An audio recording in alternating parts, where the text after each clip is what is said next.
J'en viens de nouveau à la cathédrale de Nice, et dans la cathédrale de Nice, il y a quelques très beaux tableaux qui passent souvent un peu inaperçus, et parmi ces tableaux, il y a cette paire.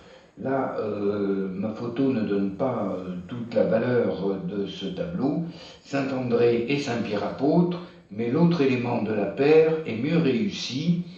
La voici, est en face, dans la chapelle des Agonisants, la porte Saint-Joseph, à la cathédrale. On pourra la trouver en rentrant à gauche, dans une chapelle de gauche. Il y a ces deux très beaux tableaux qui, eux aussi, m'intriguent.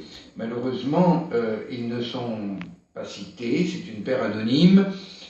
Je pense que c'est deux des meilleures toiles, pas les deux meilleures toiles, mais deux des meilleures toiles de la cathédrale Sainte-Réparate, donc qui sont dans une chapelle qui a été fondée par deux frères, André, qui était marchand de draps, et Pierre, qui était chanoine, et qui s'appelait Turati. Elles ont été données, ça on le sait, par les petits-fils d'André, un petit-fils qui s'appelait lui aussi André, qui est mort en 1688, et un autre petit-fils qui s'appelait Louis.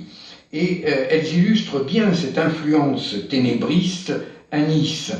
L'une d'entre elles, celle des saints André et Pierre, porte un monogramme HBRF et la date de 1682, et cette date concerne certainement l'autre toile aussi, puisque c'est une paire. Mais à mon avis, la lecture du H pourrait être incertaine, où la lettre a pu être abîmée avec le temps, et on pourrait y voir un B. Et à ce moment-là,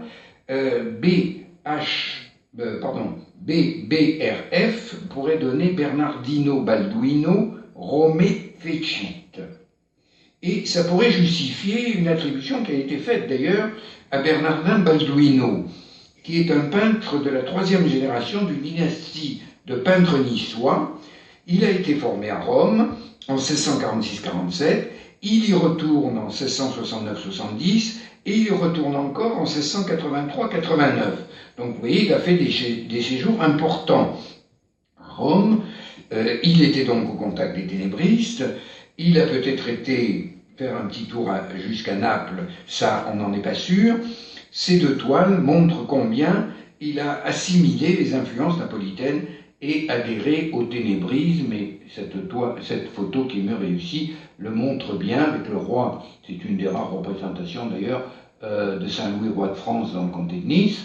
Vous voyez les culs avec les armoiries royales qui sortent de l'ombre au pied du roi, et le visage très travaillé par le sfumato de Saint-Charles Borromée, et puis l'opposition de ces deux couleurs, bleu clair ou foncé suivant les plis, et le rouge assez vif, tout cela se détachant sur un fond de ténèbres. Le repas d'Emmaüs, qui est conservé chez les pénitents blancs de Drape, reste aussi d'origine inconnue. Là, je m'interroge sur ce tableau, et affaire à suivre, parce que contrairement à Saint-Césaire, je n'ai pas trouvé la clé, donc j'espère la trouver un jour. En tout cas, la gestuelle du Christ reprend des modèles baroques. Par exemple, en haut, cette déposition qui est à Paris de frère Luc. Alors tenez-vous bien, frère Luc, c'était son nom de franciscain, mais il s'appelait Claude François. Donc il faut le savoir, il ne chantait pas, mais il peignait, et il a été un élève de Simon Vouette, ou bien en bas chez Guerchin avec les marchands chassés du temple.